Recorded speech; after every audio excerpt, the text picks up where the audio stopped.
Hello students, welcome back to my channel. कैसे हैं आप सभी? होप सो आपकी स्टडीज़ वगैरह अच्छी चल रही होंगी। अभी आई थिंक एमपी बोर्ड वाले जो या लगभग सभी देखा जाए तो सीबीएसई एनसीईआरटी सभी के प्री बोर्ड्स चल रहे हैं, एग्ज़ाम्स वगैरह चल रहे हैं। तो आप लोग वीडियो कंटिन्यू देखते रहें। इससे रिलेटेड क्वेश्चंस अगर आते हैं या कोई भी डाउट अगर आपको लगता है ऐसा कि आपको नहीं बन रहा है तो आप मुझे कमेंट सेक्शन में कमेंट करके ज़रूर पूछिएगा। आगे हम लोग कंटिन्यू करते हैं हमारा नेक्स्ट चैप्टर। हमने डी ब्लॉक और अभी एफ ब्लॉक पढ़ा है रिसेंटली। अब हम लोग नेक्स्ट चैप्टर देखते हैं हमारा कोऑर्डिनेशन कंपाउंड्स या कोऑर्डिनेशन केमिस्ट्री, या इनको कॉम्प्लेक्स आयंस भी या कॉम्प्लेक्स कंपाउंड्स भी बोलते हैं। ये चैप्टर 10 है एमपी बोर्ड का। तो देखते हैं, लेक्चर स्टार्ट करते हैं। कोऑर्डिनेशन कंपाउंड्स, ठीक है, इनको कॉम्प्लेक्स कंपाउंड्स भी बोला जाता है। ओके, दोनों को मतलब दोनों तरीके से है। ये चैप्टर आपका कौन सा है? 10, ठीक है। यूनिट आपकी कौन सी है? 10, एमपी बोर्ड के अकॉर्डिंग। कोऑर्डिनेशन कंपाउंड्स या कॉम्प्लेक्स कंपाउंड्स दोनों बोला जाता है। कोऑर्डिनेशन का मतलब होता है कोई भी चीज़ कैसे बने, इलेक्ट्रॉन की शेयरिंग से बने, वो कहलाता है। मतलब कोई भी चीज़ में क्या बनेगा? कंपाउंड बनेगा। हम केमिस्ट्री पढ़ रहे हैं तो कंपाउंड, ऐसे कंपाउंड्स जो कि इलेक्ट्रॉन की शेयरिंग से बनते हैं वो कोऑर्डिनेशन कंपाउंड्स कहलाते हैं। लेकिन इसमें कुछ स्पेसिफिक टर्म्स यूज़ की गई हैं, जैसे कि कोऑर्डिनेशन कंपाउंड में इंपॉर्टेंट टर्म होती है जैसे कि 2 और मोर सिंपल कंपाउंड्स जो रहते हैं, ठीक है, मिलकर कॉम्प्लेक्स कंपाउंड बनाते हैं, ठीक है। 2 और more simple compounds combine together to form complex compound। Okay, complex compound ये फॉर्म करेंगे। कैसे? 2 और मोर सिंपल कंपाउंड्स। इसमें क्या होता है? इसमें 2 और मोर सिंपल कंपाउंड्स में ये रहता है कि ये अपनी आइडेंटिटी जो रहती है वो रिटेन रखते हैं। मतलब आइडेंटिटी इनकी कहीं नहीं जाती। कैसे आइडेंटिटी नहीं जाती? इसमें होता है एक सेंट्रल मेटल आयन आप बोल सकते हो, ठीक है, या एटम भी बोल सकते हो, एटम भी बोल सकते हो, आयन भी बोल सकते हो। सेंट्रल मेटल आयन होता है जो कि कवर्ड होता है या घिरा हुआ होता है किससे? अपोजिट चार्ज आयन से या एटम से, ठीक है। मतलब इस कंपाउंड्स में जनरली आप क्या देखोगे? अभी तक हम सिंपल कंपाउंड्स देखते आ रहे थे, लाइक NaOH हुआ, CuSO4 हुआ, बहुत सारे छोटे छोटे सिंपल HCl हुआ, H2SO4 हुआ, अमोनिया हुआ। इनकी छोटे छोटे कंपाउंड्स की मतलब 2 या 2 से 3 या 4 एलिमेंट्स उसमें ज़्यादा होते थे, इतना ही रहता था। लेकिन अभी क्या है? अभी हमें बहुत कॉम्प्लेक्स कंपाउंड्स देखने हैं, मतलब जो कि मतलब कह सकते हैं आप कि अगर इनको क्या करेंगे हम, इन कंपाउंड्स को अगर हम डिज़ोल्व करेंगे, डिज़ोल्व इन वाटर या किसी भी सॉल्वेंट में आप डिज़ोल्व करेंगे, दे रिटेन, ठीक है, दे रिटेन देयर आइडेंटिटी।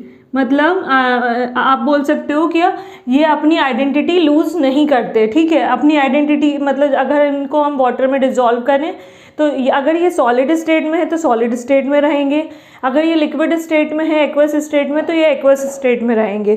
तो वो कंपाउंड्स कहलाते हैं क्या? कोऑर्डिनेशन या कॉम्प्लेक्स कंपाउंड। कॉम्प्लेक्स कंपाउंड में आप डेफिनेशन कैसे दोगे? 2 और more simple compounds combine together to form complex compound. In this there is a central metal ion. वहाँ पे एक सेंट्रल मेटल आयन होती है जो कि कवर्ड होती है किससे? अपोजिट चार्ज आयन से, ठीक है। तो वो कहलाता है कॉम्प्लेक्स कंपाउंड। साथ में अगर if these compounds dissolve in water or solvent, they do not lose their identity, they retain their identity। मतलब अपनी आइडेंटिटी को ये लूज़ नहीं करते हैं, अपनी आइडेंटिटी को ये कंटिन्यू करके रखते हैं। ये कहलाते हैं आपके क्या? Complex compound. जैसे कि एग्जाम्पल के लिए हम ले सकते हैं, एग्जाम्पल के लिए आप ले लो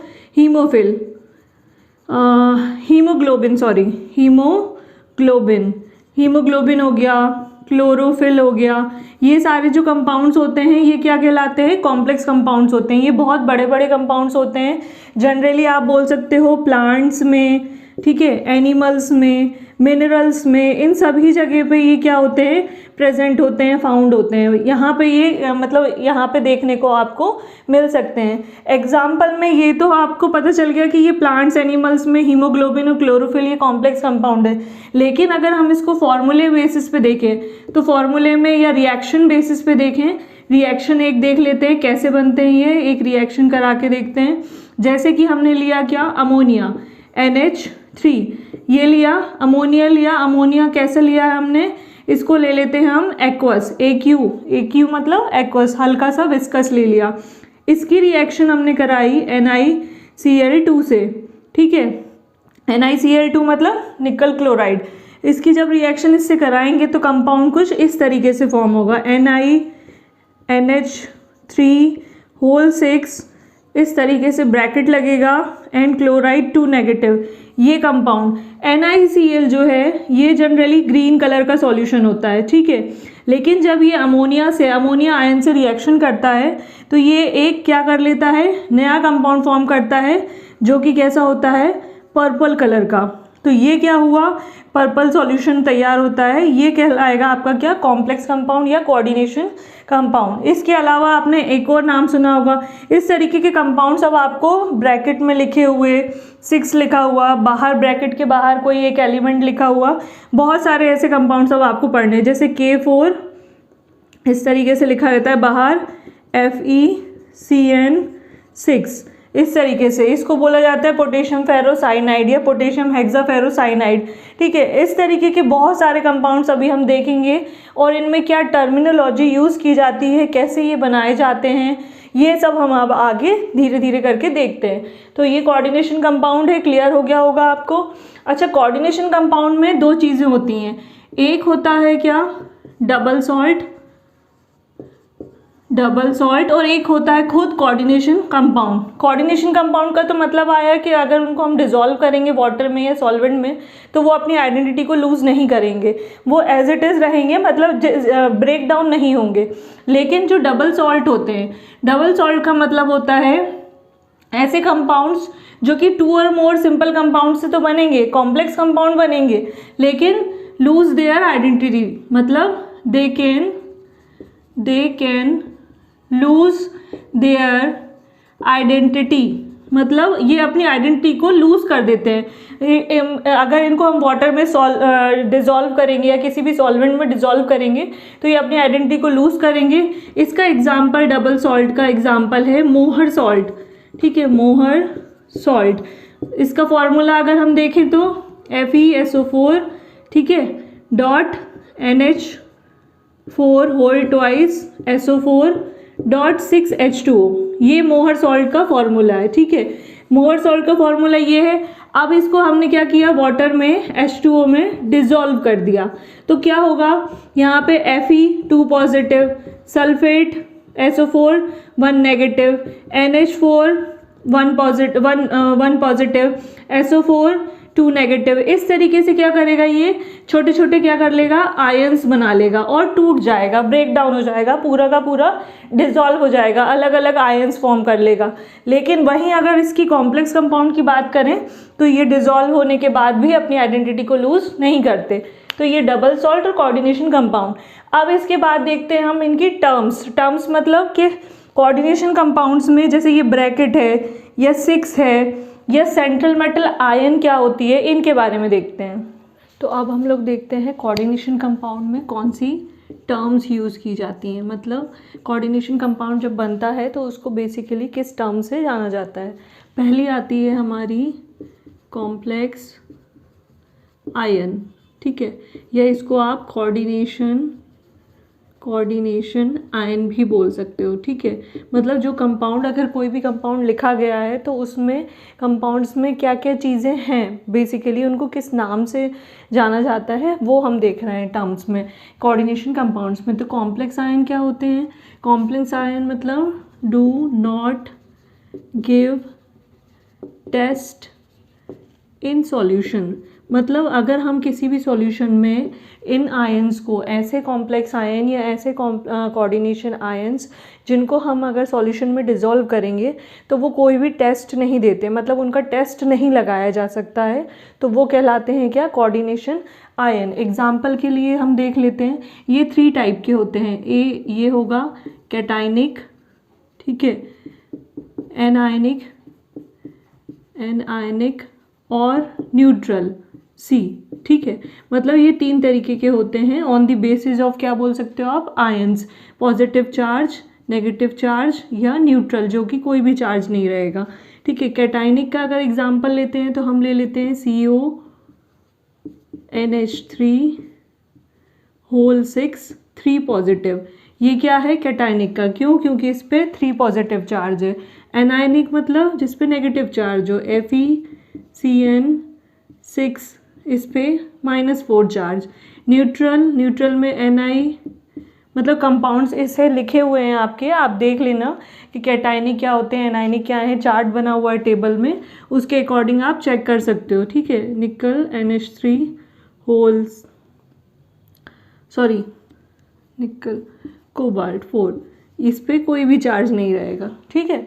तो ये क्या है, कॉम्प्लेक्स आयंस कहलाते हैं। ये मतलब इस तरीके से लिखे जाते हैं कॉम्प्लेक्स आयन कंपाउंड। जैसे कि हमारा पूरा जो कोऑर्डिनेशन कंपाउंड है, जैसे कि ये हम एग्जांपल लेते हैं K4FeCN6, ठीक है, इस तरीके से लिखा जाता है। ये कोऑर्डिनेशन कंपाउंड है, ये कॉम्प्लेक्स आयन है, ये कंपाउंड पूरा कहलाएगा। लेकिन इसमें क्या बोल रहे हैं हम, आयन बोल रहे हैं, मतलब एक पॉजिटिव एक नेगेटिव में जब ये टूटेगा, डिसोशिएट होगा, जब कब टूटेगा, डिसोशिएट होगा, जब हम इसको किसी भी सॉल्यूशन में या वाटर में डिसॉल्व करेंगे, तो ये क्या करेगा, do not give the ions test नहीं देगा कोई भी टाइप का।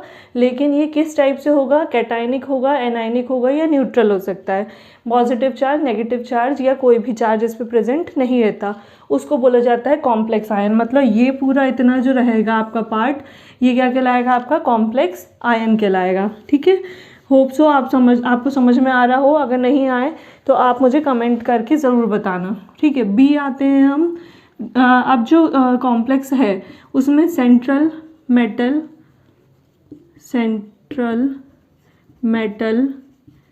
एटम या आयन पाया जाता है, ठीक है। दोनों ही बोल सकते हो, सेंट्रल मेटल एटम या फिर आयन। अब ये क्या होती है, जैसे कि हमने लिखा था K4FeCN6, इस तरीके से कंपाउंड लिखा है। तो सेंट्रल मेटल आयन क्या होती है, हमेशा सेंटर में होती है, ठीक है।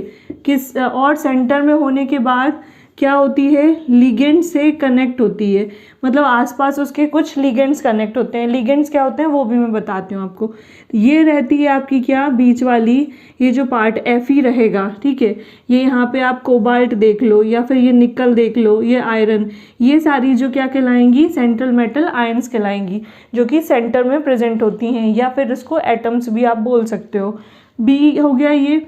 सी आते हैं लिगेंड पे। लिगेंड क्या होता है, लिगेंड जो होता है शेयरिंग ऑफ इलेक्ट्रॉन पेयर से बनता है, ठीक है, या फिर आप बोल सकते हो लोन पेयर की शेयरिंग से।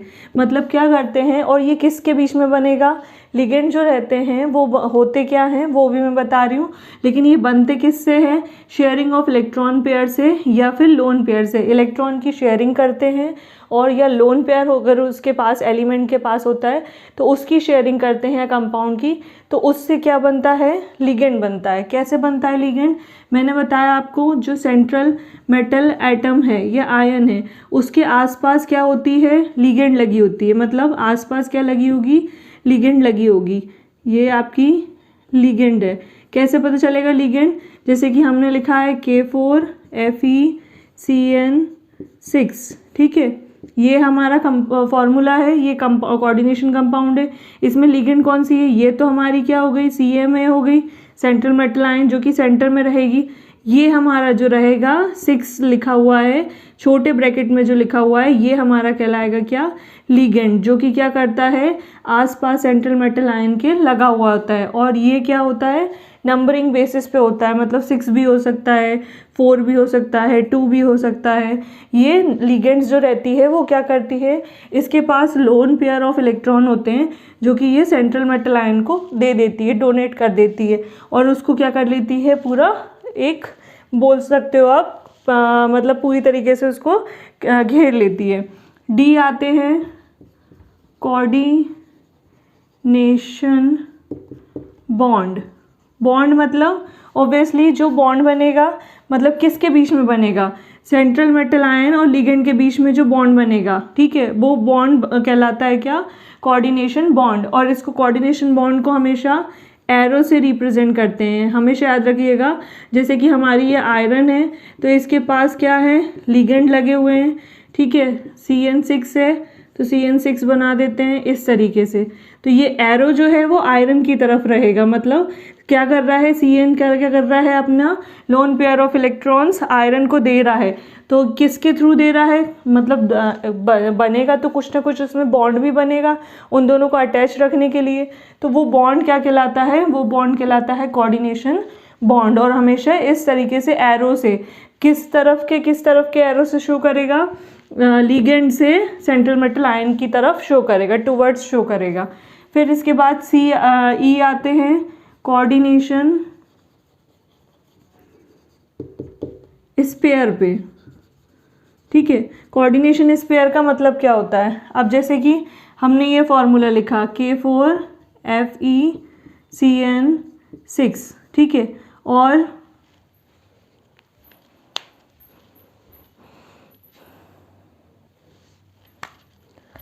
अब जैसे कि हमने ये फॉर्मूला लिखा K4FeCN6, ठीक है। कोऑर्डिनेशन स्पेयर क्या होता है, कोऑर्डिनेशन स्पेयर को हमेशा स्क्वायर ब्रैकेट से डिनोट किया जाता है, मतलब ये स्क्वायर ब्रैकेट, ठीक है, इसके अंदर जो भी चीज़ लिखी जाएगी वो कहलाता है, मतलब उतना एरिया कहलाता है उस ब्रैकेट के अंदर का area, coordination sphere.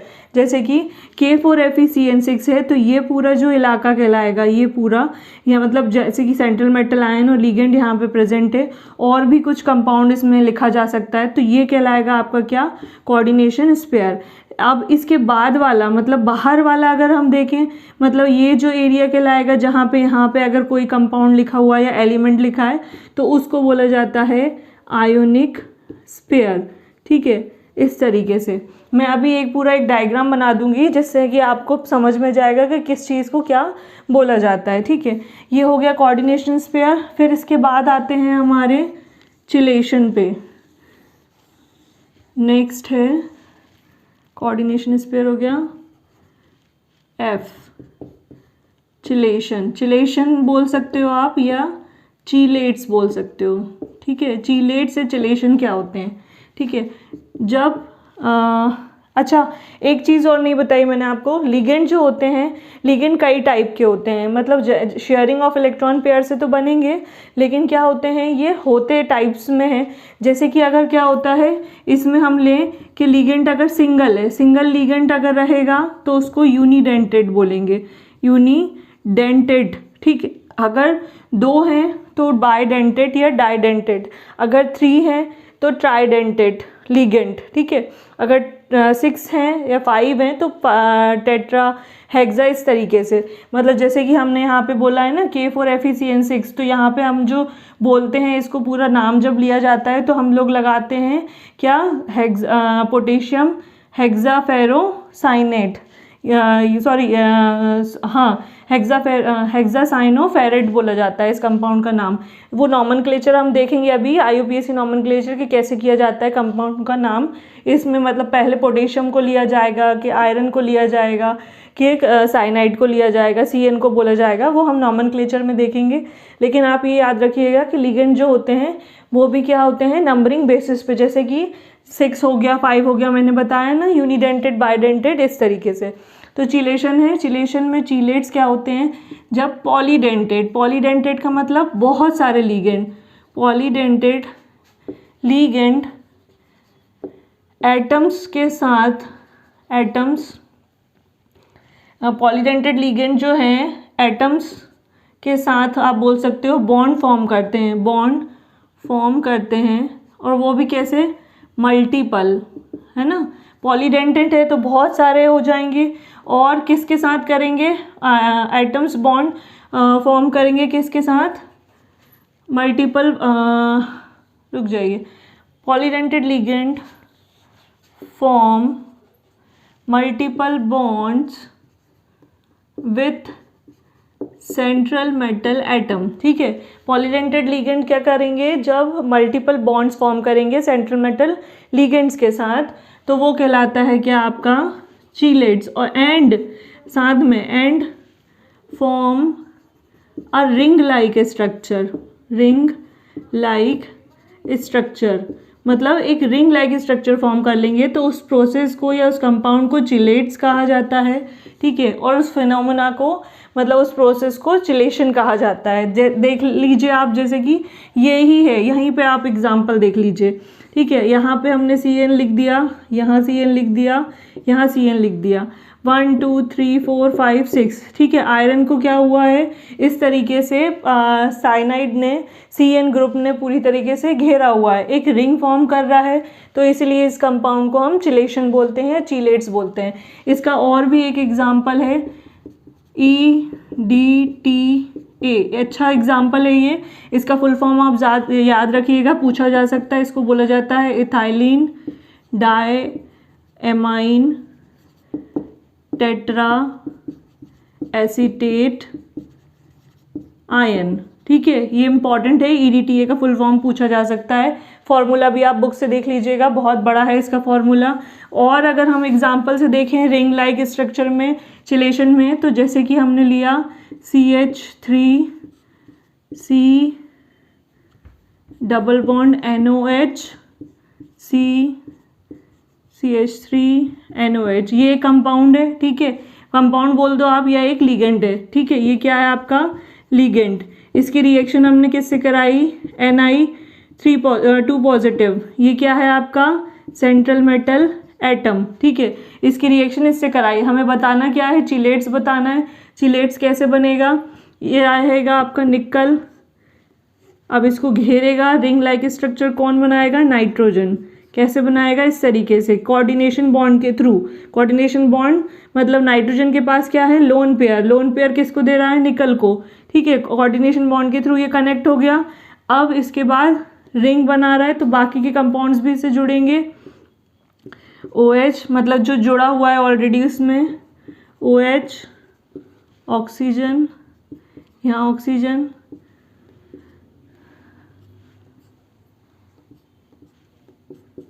CH3 CH3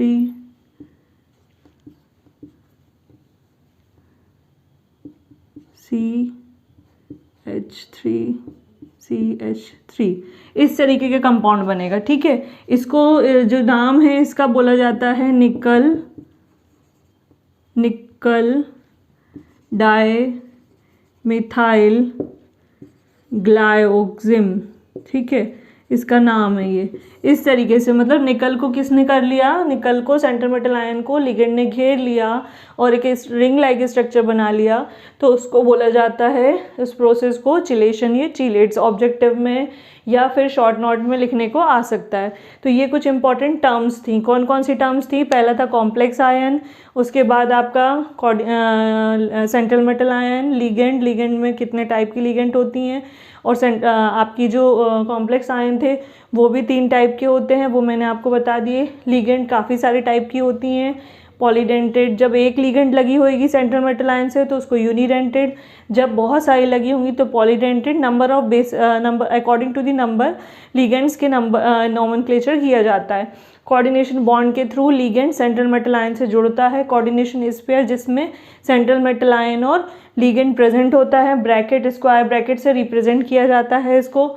अब बाहर वाला जो स्पेयर रहता है, बाहर वाला जो एरिया रहता है, वहाँ पे अगर कोई कंपाउंड या एलिमेंट प्रेजेंट होता है तो उसको आयोनिक स्पेयर कहा जाता है। और उसके बाद आता है हमारा लास्ट चिलेशन।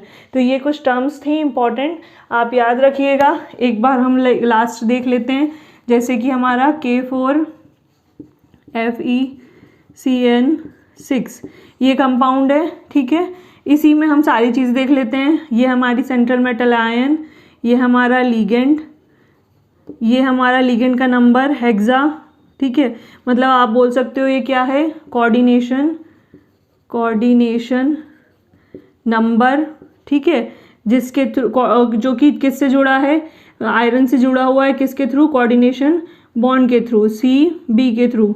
बाहर वाला जो स्पेयर है वो क्या है, आयोनिक स्पेयर। अंदर वाला स्पेयर क्या कहलाएगा, कोऑर्डिनेशन स्पेयर। बस इतना ही है, यही टर्म्स हैं, आपको पता होनी चाहिए कि ये कंपाउंड में कहाँ कौन सी सेंट्रल मेटल आयन है, कौन सा लिगेंड है।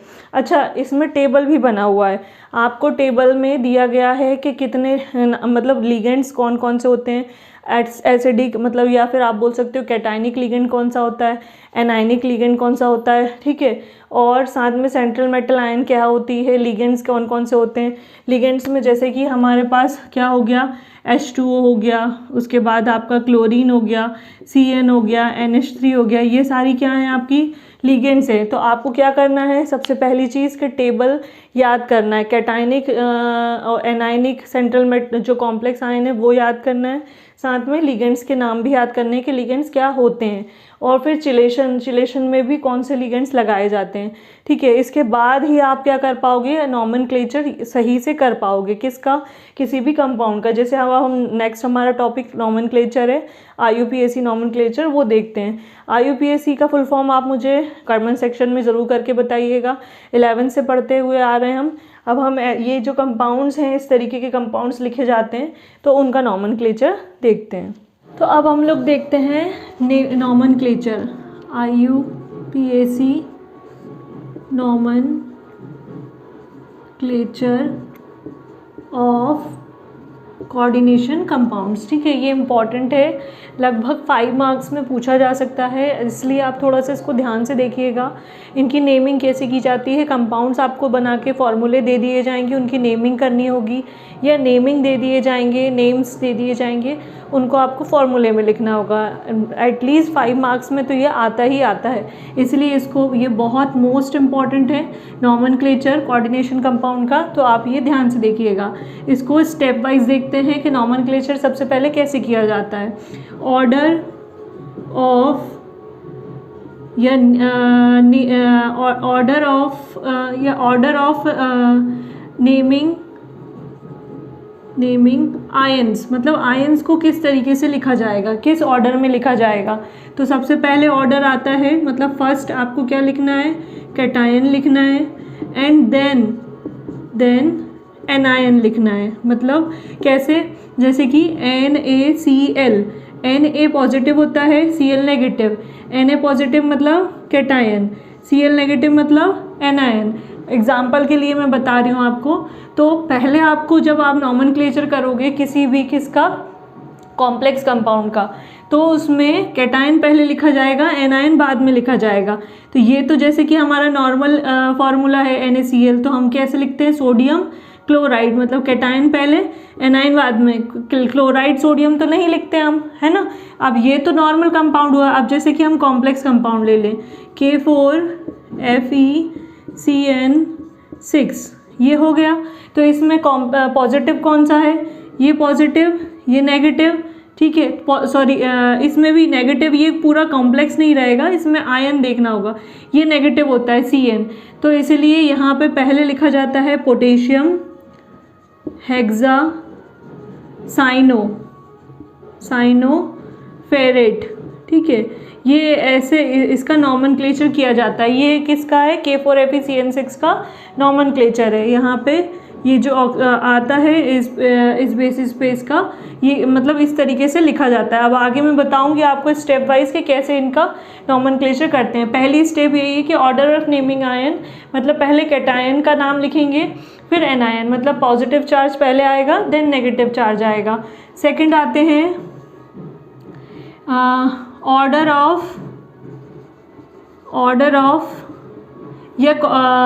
ऑफ लिख सकते हो आप, ऑर्डर ऑफ कोऑर्डिनेशन स्पेयर, मतलब कोऑर्डिनेशन स्पेयर जो है आपका, ये कोऑर्डिनेशन स्पेयर, इसके अंदर जो आपकी सेंट्रल मेटल आयन है वो और लीगेंड, तो वो उसमें कौन सा पहले लिखा जाएगा? तो सबसे पहले फर्स्ट लिखा जाएगा क्या नाम, मतलब जो लिखा जाएगा पहले लीगेंड का नाम लिखा जाएगा एंड देन फिर क्या लिखा जाएगा? सेंट्रल मेटल एटम का नाम लिखा जाएगा। तो ये क्या कहलाएगी आपकी ऑर्डर ऑफ कोऑर्डिनेशन स्फीयर। जैसे कि एग्जांपल के लिए हम ले लेते हैं CuNH3 बाहर में सल्फेट। तो इसमें क्या होगा? इसमें आप क्या करोगे? पहले टेट्रा अमाइन, ठीक है, टेट्रा अमाइन, अमाइन किसको बोल रहे हैं हम? NH3 को। तो पहले टेट्रा अमाइन लिखेंगे, नंबर ऑफ लीगेंड पहले लगाएंगे, कितने लीगेंड हैं? 4, तो टेट्रा लिख दिया, अमाइन ये हमारी क्या है? लीगेंड, लीगेंड को पहले हमें लिखना है। फिर उसके बाद क्या लिखोगे आप? Central metal ions, tetra amine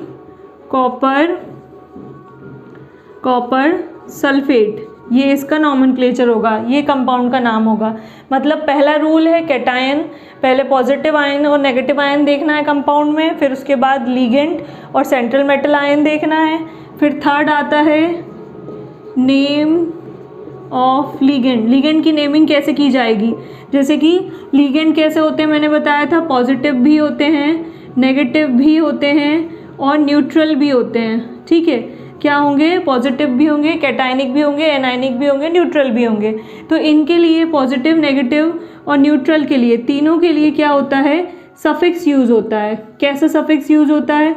अगर पॉजिटिव रहेगा तो EM यूज़ किया जाएगा, अगर नेगेटिव लीगेंड रहेगा तो O यूज़ किया जाएगा। अगर न्यूट्रल है तो न्यूट्रल में 2 चीज़ें रहेंगी, न्यूट्रल में एक होगा ऑर्गेनिक कंपाउंड और लीगेंड और एक होगा इनऑर्गेनिक। इनऑर्गेनिक रहेगा, ऑर्गेनिक के लिए तो एज इट इज़ रहेगा, कोई भी सफिक्स नहीं दिया है, लेकिन ऑर्गेनिक इनऑर्गेनिक रहेगा तो उसके लिए जनरली आइल लगाया जाता है, ठीक है, YL आइल लगाया जाता है। एग्जाम्पल के लिए देख लेते हैं, जैसे कि पॉजिटिव में NO2 है तो इसको बोला जाता है नाइट्रोसियम, ठीक है। और ये पॉजिटिव का एग्जाम्पल, नेगेटिव का ले लें अपन, Cl है, Cn है, ठीक है। तो इनके लिए Cl के लिए आप क्या लगाओगे? क्लोरो, O आ गया, Cn है साइनो, O आ गया, ठीक है, लास्ट में, मतलब सफिक्स जो रहेगा लास्ट में। अब इसमें नॉर्मल अगर न्यूट्रल आयन है, जैसे H2 है, न्यूट्रल है, तो इसके लिए जनरली एक्वा यूज़ किया जाता है, ठीक है। और अगर इनऑर्गेनिक है, इनऑर्गेनिक में जैसे कि हम ले लेते हैं CO कार्बोक्साइल ग्रुप है, CO मतलब C डबल बॉन्ड O से कनेक्ट रहता है, ठीक है, तो इसको बोला जाता है कार्बोक्सिल, ठीक है, कार्बोक्सिल। तो इस तरीके से YL लग जाता है कंपाउंड में, लीगेंड में, मतलब जैसे कि बीच में क्या रहेगा, अगर हम जैसे यहाँ पे बात करें Cn है तो यहाँ पे हम कैसा लिखते हैं? इसका नाम साइनो लिखा है हमने, यहाँ पे अमाइन है, ये अमाइन जो है ये पॉजिटिव है, साइनो कैसा है? नेगेटिव, इसलिए यहाँ पे लास्ट में O आ रहा है, मतलब साइनो O पढ़ रहे हैं अपन। यहाँ पे क्या है? ये पॉजिटिव है, तो इसको हम क्या बोलेंगे? अमाइन बोला हुआ है कॉपर सल्फेट, EM भी लगा सकते हैं, टेट्रा अमाइनियम सल्फेट, ठीक है। तो इस तरीके से नॉमेनक्लेचर किया जाता है। ये थर्ड स्टेप हुई। अब फोर्थ देखते हैं, फोर्थ क्या है? फोर्थ में क्या होता है कि ऑर्डर ऑफ देखा जाता है। ऑर्डर किसका? ऑर्डर ऑफ लीगेंड, मतलब अल्फ़ाबेटिकली। अगर एक से ज़्यादा लीगेंड लगे हुए हैं तो फिर हम उसको कैसे देखेंगे? अल्फ़ाबेटिकली देखेंगे, ठीक है, अल्फ़ाबेटिकल वे में लिखेंगे। ऑर्डर ऑफ लीगेंड मतलब लीगेंड अगर एक लगा हुआ है, इसके अलावा एक और लीगेंड मैंने यहाँ लगा दिया, मतलब साथ में जैसे Cu है, NH3 है, यहाँ पे H2O भी लिखा हुआ है, इस तरीके से ये कंपाउंड बन रहा है। तो यहाँ पे इस तरीके से बाहर कोई आयन लगा हुआ है तो एक दो लीगेंड हो गए, तो फिर इनको हम कैसे देखेंगे? अल्फ़ाबेटिकली। फिर इसके बाद फिफ्थ आते हैं। फिफ्थ पॉइंट क्या होगा? फिफ्थ में आएगा नंबरिंग ऑफ लीगेंड। लीगेंड की नंबरिंग तो आपको पता ही होगी कैसे होती है, जैसे कि अगर कितने नंबर हैं, अगर 4 हैं तो टेट्रा लगाएंगे, ठीक है, अगर 5 हैं तो पेंटा लगाएंगे, ठीक है, 6 है तो हेक्सा लगाएंगे, इस तरीके से किया जाता है, ठीक है। लेकिन क्या होता है, कभी कभी ऐसे भी कंपाउंड्स होते हैं जो बहुत बड़े होते हैं, जिनके लिए पेंटा हेक्सा तो लगाते ही हैं हम बाहर। यहाँ पे जो कंपाउंड्स हैं इनके बाहर हम 3 है तो ट्राई लगा देंगे, ये 4 है तो टेट्रा लगा देंगे। लेकिन कुछ कंपाउंड्स ऐसे होते हैं जो उससे भी बड़े होते हैं, मतलब लिगेंड्स जो होते हैं वो उससे भी बड़े होते हैं, तो उसके लिए फिर हम यूज़ करते हैं बिस, ट्राइस, टेट्रा, किस, इस तरीके के जो मतलब सफिक्स होते हैं, सॉरी प्रीफिक्स होते हैं, वो यूज़ किए जाते हैं, ठीक है, नंबर ऑफ लिगेंड्स में।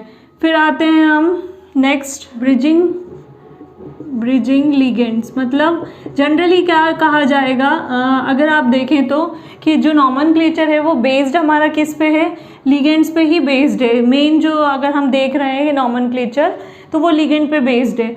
तो जितना भी देखा जाए, अगर लिगेंड्स के नेम हो गए, लिगेंड्स के ऑर्डर हो गए, नंबर ऑफ लिगेंड्स हो गए, ब्रिजिंग लिगेंड्स हो गए, तो ये लिगेंड्स पे ही डिपेंड करता है कोऑर्डिनेशन कंपाउंड। लिगेंड्स में अब 6th है हमारा, 6th किस तरीके से लिखा जाएगा, ब्रिजिंग लिगेंड, मतलब कुछ क्या होते हैं, इस तरीके के कंपाउंड्स होते हैं, मतलब जो कि क्या करते हैं, ब्रिज फॉर्म करते हैं। तो उसके लिए हम लिगेंड के पहले म्यू का ये सिंबल होता है, इसको बोला जाता है म्यू, ठीक है, इस तरीके से बनाया जाता है। और ये किसके पहले लगाया जाता है, लिगेंड के पहले लगाया जाता है। जब कोई भी कंपाउंड ऐसा आपको आ जाता है फॉर्मूले में या लिखने को आ जाता है और उसमें म्यू लिखा है, तो समझ जाइए उसमें क्या है, ब्रिज बना हुआ है, मतलब वो कंपाउंड इतना बड़ा है कि वो एक ब्रिज फॉर्म कर रहा है। तो इसलिए उसके आगे हम क्या लगा देते हैं, किसके आगे लगाएंगे, लिगेंड के आगे हम क्या लगा देते हैं, म्यू। तो म्यू लगाना पड़ता है जब ब्रिज वाला कंपाउंड होता है। फिर इसके बाद 7th आते हैं जियोमेट्रिकल नेमिंग, ठीक है। अगर जियोमेट्रिकल या आइसोमर भी बोल सकते हो, आइसोमर मतलब जो जिसमें क्या हो कि एक जैसे लिगेंड्स रहें लेकिन उनकी ज्योमेट्री अलग अलग रहे। कैसे ज्योमेट्री अलग अलग रहेगी देखते हैं। जैसे कि हमारे पास क्या है, यहाँ प्लेटिनम है, यहाँ क्लोरीन है, यहाँ क्लोरीन है। इसमें 2 चीज़ें होती हैं, एक होता है सिस फॉर्म होती है और एक ट्रांस होता है, ट्रांसफॉर्म, ठीक है। सिस फॉर्म होता है, ट्रांसफॉर्म होता है। कैसे होता है सिस फॉर्म और ट्रांसफॉर्म, वो मैं बताती हूँ आपको। NH3 एक और बना लेते हैं, प्लेटिनम Cl NH3 अब यहाँ पे आप देख रहे होगे ये 2 स्ट्रक्चर हैं, ठीक है, ये 2 स्ट्रक्चर मैंने बनाए हैं। इसमें क्या है, ज्योमेट्रिकल आइसोमर का मतलब होता है, या ज्योमेट्रिकल नेमिंग आइसोमर का मतलब होता है कि ज्योमेट्री में चेंजेस आ जाना। किसकी ज्योमेट्री में, लिगेंड्स की जो पोजीशन होती है वो चेंज होती है। कैसे चेंज होती है, ये हमारे क्या है, ये क्या है, लिगेंड्स हैं, ये लिगेंड्स हैं, और यहाँ बीच में क्या है हमारी सेंट्रल मेटल आयन। जब क्या होती है, लिगेंड्स की पोजीशन कैसी होती है, एडजेसेंट होती है। एडजेसेंट मतलब सेम पोजीशन पे, जैसे 1 है, 2, 3, 4, तो यहाँ पे क्या रहेगी, एक ही प्लेन पे रहेगी, मतलब सेम फॉर्म में रहेगी, जिस मतलब एक ही एडजेसेंट पे रहेगी, तो उसको बोला जाता है क्या, सिस आइसोमर, या सिस उसके लिए जो है सिस तरीके से यूज़ किया जाता है। और सिस वो किसके आगे लगाया जाता है, लिगेंड के आगे ही लगाया जाता है, ठीक है। लेकिन जहाँ पे क्या हो जाए, अल्टरनेटिंग हो जाए, ये क्या रहेगी, एडजेसेंट रहेगी, ठीक है, मतलब सेम पोजीशन पे लिगेंड्स लगे रहेंगे। एडजेसेंट मतलब सेम पोजीशन ऑफ लिगेंड, ठीक है, वो कहलाएगा क्या, आपका सिस फॉर्म। और अगर जहाँ पे क्या हो जाए, अल्टरनेट हो जाए, अल्टरनेट क्या हो जाए, अल्टरनेट पोजीशन ऑफ लिगेंड, ठीक है, सेंट्रल मेटल आयन से कनेक्ट है वो, और उसकी पोजीशन कैसी हो जाए, अल्टरनेट, मतलब क्लोरीन यहाँ पे है तो उसके जस्ट सामने क्या हो गया, क्लोरीन, फिर मतलब अल्टरनेशन में हो गया। 1 2 पे क्या आना था, क्लोरीन ही आना था, लेकिन एडजेसेंट ना हो के अल्टरनेट पोजीशन पे हो गया। क्लोरीन कहाँ पे चला गया, 1 2 3 4, तो मतलब 1 4 पे हो गया क्लोरीन, 3 2 पे हो गया, 2 3 पे हो गया आपका NH3 अमाइन। तो ये फॉर्म कैसा कहलाएगा, ये कहलाएगा आपका ट्रांसफॉर्म। तो इस तरीके से भी क्या होता है, नॉमेनक्लेचर, IUPAC नॉमेनक्लेचर लिगेंड्स का किया जाता है कॉम्प्लेक्स कंपाउंड में। एक लास्ट पॉइंट और है, लास्ट है आपका 8th oxidation state. Oxidation state कैसे निकाली जाती है? ठीक है, ऑक्सीडेशन स्टेट निकाली जाती है कॉम्प्लेक्स आयन के बेसिस पर। कैसे कॉम्प्लेक्स आयन? जैसे कि K4FeCN6, ये है, ये पॉजिटिव, सॉरी ये पॉजिटिव, ये नेगेटिव। ठीक है, अब यहाँ पे आप जो देख रहे हो ऑक्सीडेशन स्टेट को हमेशा रोमन नंबर में लिखा जाता है। ठीक है, और ब्रैकेट में लिखा जाता है। रोमन नंबर मतलब आपका जैसे कि ये 2, 3, 4 इस तरीके से लिखा जाएगा। ठीक है, ऑक्सीडेशन स्टेट भी लिखी जाती है। किसी भी एक कंपाउंड का, कोऑर्डिनेशन कंपाउंड का नाम अगर लिखना है तो उसमें इतने सारे रूल्स होते हैं, इतने सारे सफिक्स प्रीफिक्स यूज़ किए जाते हैं और उसमें ऑक्सीडेशन नंबर को भी शो किया जाता है। ऑक्सीडेशन नंबर किस बेस पे होती है? जो ये हमारा एनायन होता है, ठीक है, सॉरी कैटायन होता है, उसके ऊपर कितना चार्ज प्रेजेंट है। ठीक है, उस बेसिस पे होती है। मतलब कि अगर के ऊपर कितने लिखे हुए हैं 4, तो यहाँ पे कितना हो जाएगा आपका K4FeCN6, मतलब सॉरी यहाँ पे ऑक्सीडेशन स्टेट आपकी कितनी हो जाएगी 4। इस तरीके से ऑक्सीडेशन स्टेट लिखी जाती है। और कैसे लिखी जाती है? ब्रैकेट में लिखी जाती है हमेशा। जैसे कि अभी मैं लिख के बताती हूँ, एक और कंपाउंड का हम लिख लेते हैं एग्जाम्पल के लिए, ले लेते हैं जैसे कि Cr क्रोमियम है, NH3 H2O3, बाहर है क्लोरीन कितने 3। अब यहाँ पे ये क्या है आपका ट्राई अमाइन है। ठीक है, ट्राई एक्वा है और क्या है क्रोमियम है और क्लोराइड कितने हैं 3, ट्राई क्लोराइड है ना। तो इसको ऑक्सीडेशन स्टेट जो लिखी जाएगी वो कैसे लिखी जाएगी 3, इस तरीके से ब्रैकेट में इसकी जो ऑक्सीडेशन स्टेट रहेगी वो कितनी रहेगी 3। मतलब बाहर जो आयोनिक स्पेयर में जो भी मतलब नंबर प्रेजेंट रहेगा, ठीक है, वो ऑक्सीडेशन स्टेट मतलब आयोनिक स्पेयर में वो भी किसका, एनायन का जो नंबर रहेगा। ठीक है, एनायन का जो नंबर रहेगा वो क्या कहलाएगा आपका ऑक्सीडेशन स्टेट कहलाएगी। और उसको हमेशा हम ब्रैकेट में और रोमन नंबर में लिखेंगे। इसका अगर नॉमेनक्लेचर किया जाए तो कैसे करोगे आप? ट्राई अमाइन, ठीक है, ये क्या है एक्वा, अमाइन और एक्वा। अगर आप देखो यहाँ पे 1, 2 लिगेंड हो गए, दोनों ही ए से शुरू हो रहे हैं। ठीक है, तो ट्राई अमाइन ट्राई एक्वा, चाहे तो ट्राई एक्वा लिख लो, चाहे तो ट्राई अमाइन लिख लो। Triamine triaqua chromium chloride, और फिर इसके बाद आपका लास्ट में क्या लिखा आएगा ऑक्सीडेशन नंबर। मतलब पूरा नाम लिख लेते हैं हम और उसके बाद ऑक्सीडेशन नंबर या ऑक्सीडेशन स्टेट लिखी जाती है। तो ये था, इस तरीके से नॉमेनक्लेचर किया जाता है किसी भी कोऑर्डिनेशन कंपाउंड या कॉम्प्लेक्स कंपाउंड का। इम्पॉर्टेंट है, ये पूछा ही जाता है। आप एक बार इसको पूरा रीड आउट कीजिएगा, जितने भी पॉजिटिव हैं, नेगेटिव हैं, न्यूट्रल लीगेंड्स हैं, उनके नाम देखिएगा, कैसे उसमें लास्ट में ओ आ रहा है, सफिक्स या प्रफिक्स आ रहा है, जो भी आप मतलब टेबल अगर आप पढ़ोगे एक बार बुक से तो आपको याद हो जाएगा। और प्लीज़ उसको याद ज़रूर कीजिएगा क्योंकि इसका पूछा ही जाता है। डैम श्योर इसमें से 5 या 4 इस तरीके से कंपाउंड्स लिखे आएंगे आपको, या फिर उनके केमिकल नेम लिखे आएंगे, तो उसको आपको फॉर्मूले में लिखना होगा। इस वीडियो में, इस लेक्चर में आपको जो भी चीज़ समझ में नहीं आई है अभी तक, तो आप मुझे कमेंट सेक्शन में, टेलीग्राम पे या व्हाट्सएप पे मैसेज करके ज़रूर बताइएगा। ये इंपॉर्टेंट चैप्टर है थोड़ा सा हमारा, तो ध्यान से इसको देखिएगा इस लेक्चर को, या आगे के जो टॉपिक्स हैं उनको भी आगे आप ध्यान से कंटिन्यू कीजिएगा, वॉच कीजिएगा, जिससे कि आपको कोई भी डाउट ना रहे।